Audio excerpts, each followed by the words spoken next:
гурӯҳи Толибон рӯзи 1 сентябр аз размандагони ҷабҳаи муқовимати миллӣ ба раҳбарии Аҳмад Масъуд хостааст, ки силоҳҳои худро ба замин бигузоранд. ин дар ҳоле аст, ки намояндагони Панҷшер мегӯянд, ҳамлаҳои ҷангҷӯёни гурӯҳи исломгароро ба ин вилоят пахш карданд. вазири пешини дифои Афғонистон бисмилло Муҳаммадӣ гуфт, ҳамлаи наве, ки Толибон оғоз кард, шикаст хӯрд. вай иддао дорад, ки дар рӯзи дуввуми ҷанг пас аз рафтани нирӯҳои хориҷӣ аз Афғонистон 34 узви Толибон кушта ва 65 нафар захмӣ шуданд. Толибон иддао мекунанд, ки дараи Панҷшерро аз чанд тараф ба муосира гирифтаанд, аммо то кунун дар робита ба даргирӣ дар Панҷшер ва талафоташ ибрози назар накарданд. баръакс, расонаҳои маҳаллии Афғонистон аз қабли намояндагони Толибон навиштанд, ки талошҳо барои ҳалли сулҳомези масъалаи Панҷшер бенатиҷа будааст. аз чанд рӯз ба ин тараф гуфтугӯҳо миёни ҷангҷӯёни Толибон ва намояндагони ҷабҳаи муқовимати миллӣ идома дошт.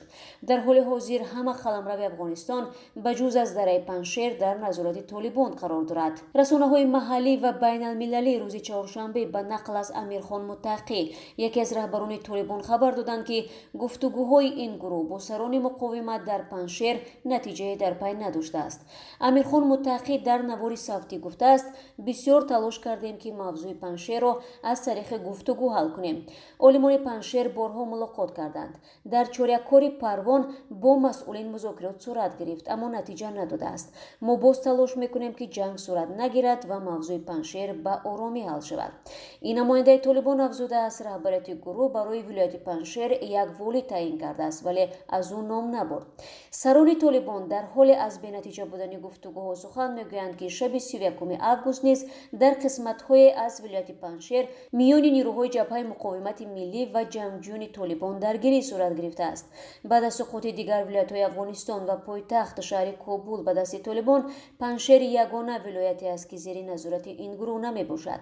Аҳмад Масъуд, писари қаҳрамони миллии Афғонистон Аҳмадшоҳи Масъуд, бо шуморе аз чеҳраҳои дигар дар ин вилоят ҷабҳаи муқовимати миллӣ ташкил доданд. бо гузашти 2 ҳафта аз замони ишғоли Кобул, гурӯҳи Толибон ҳукумати нави худро эълон накардааст.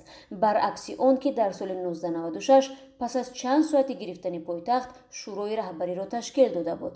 вазири корҳои хориҷии Покистон, ки бо Толибон робитаи наздик дорад, 31 август гуфт, интизор дорад Афғонистон дар чанд рӯзи оянда соҳиби ҳукумати нав хоҳад шуд.